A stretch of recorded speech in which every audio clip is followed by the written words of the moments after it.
Hello viewers, எல்லாரும் எப்படி இருக்கீங்க? இன்னைக்கு நம்ம செடியோட அப்டேட் பார்த்துட்டு ஒரு லிக்விட் ஃபெர்டிலைசர் தான் கொடுக்க போகிறோம். அது என்னன்னு பார்ப்போம் வாங்க. இங்கே பாருங்க viewers, இதில் எவ்வளோ மல்லியில் தளிர் அடிச்சிருக்கு பாருங்க. இது நம்ம குச்சி ஊனி வச்சோம்ல, குச்சி ஊனி வச்சு வேர் பிடிச்சி அதை எடுத்து தனியாக நட்டினது. இதுவும் அதே மாதிரி ஒரு குச்சி தான் ஊனினேன். இது வந்து அடுக்குமல்லி குச்சி ஊனி இருக்கேன்.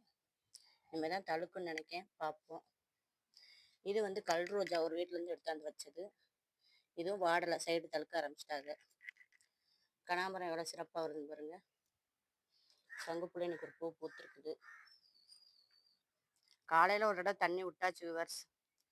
ஒரு 11 மணி போலையும் இன்னொரு தடவை ஃபெர்டிலைசர் நம்ம கொடுப்போம். கொடுத்தோம்னா சரி செடி நல்லா சிறப்பாக இருக்கும். வீடியோக்குள்ளே போகிறதுக்கு முன்னாடி ஜோதி ஃபார்மிங்கை சப்ஸ்கிரைப் பண்ணிக்கோங்க. அதில் ஆளுங்கிற பெல்லைக்கான கிளிக் பண்ணிக்கோங்க. அப்போனா தான் நான் போடுற வீடியோ வந்து உங்களுக்கு உடனே நோட்டிஃபிகேஷனாக கிடைக்கும். நித்தியமல்ல இன்னைக்கு நிறைய பூத்துருக்கு விவர்ஸ், பூ வந்திருக்குது. அதே நம்ம எப்படி எடுத்துக்கிடுவோம். மல்லிகைப்பூலையும் ஒரு 12 பூ இருக்குது, அதையும் எடுத்துருவோம். இப்போ தான் கொஞ்சம் கொஞ்சமாக நிறைய பூக்க ஆரம்பிச்சிருக்காங்க. இங்கே பாருங்க நித்தியமல்லி பூக்களை. வாங்க என்ன ஃபெர்டிலைசர்னு பார்ப்போம். வீடியோக்குள்ளே போவோம். ஸ்கிப் பண்ணாமல் பாருங்கள் வீடியோவை. வேறு ஒன்றும் இல்லை விவர்ஸ், ஒருத்தவங்க என்ன செய்வாங்க, முட்டை ஓடு போடுங்க சொன்னால், கால்சியத்துக்கு போடுங்கன்னு சொன்னால் நாங்கள் முட்டை ஓடு யூஸ் பண்ண மாட்டோம்பாங்களே. அவங்களாம் இப்படி சுண்ணாம்பு பாக்கெட்டு 3 ரூபான்னு விற்கிது.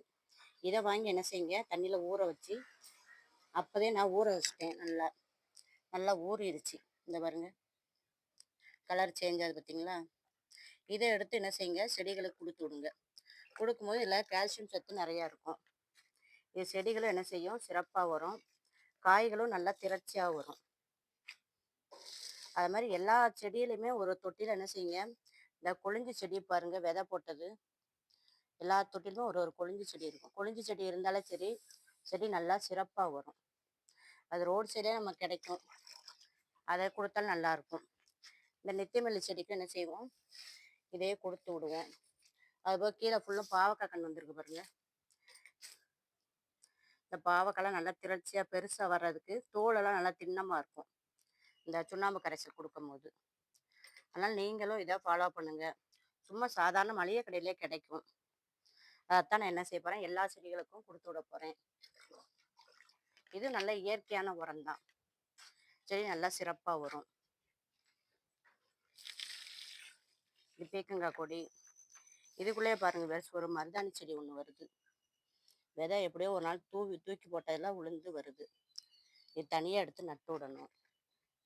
இது வெள்ளை பொன்னாங்கண்ணி எவ்வளோ சூப்பராக இருந்துருக்கு பாருங்க. இலையில எவ்வளோ அழகாக இருக்கும் பாருங்க. வீடியோ பிடிச்சா லைக் பண்ணுங்கள், சப்ஸ்கிரைப் பண்ணுங்கள் ஜோதி ஃபார்மிங்கை, கமெண்ட் பண்ணுங்கள். நம்ம வளர்ப்புகளுக்கும் ஒரு சேனல் ஆரம்பிச்சிருக்கோம், அதையும் என்ன செய்யுங்க, சப்ஸ்கிரைப் பண்ணுங்கள். ஜெர்சி மாரன் வேல்டுன்னு, அதுவும் நல்லா கமெண்ட் பண்ணுறீங்க. நிறைய பேர் சப்ஸ்கிரைப் பண்ணியிருக்கீங்க. இங்கே பாருங்க விவசாயி கட் பண்ணி விட்டோம்னா நிறையா மருதாணி இலை. இங்கே பாருங்க சின்ன சின்னதாக இருந்தால் வச்சுருக்கு பாருங்க. எவ்வளோக்கெல்லாம் எந்த செடியுமே நம்ம கட் பண்ணி விட்றோமோ, கட் பண்ண செடி நல்லா சிறப்பாக வரும். இதில் ஒரு மிளகா பழுத்துட்டாக, பிடுங்க மறந்துட்டேன். இது பாருங்க பழுத்து போச்சு, பாதி பழுத்துருச்சு.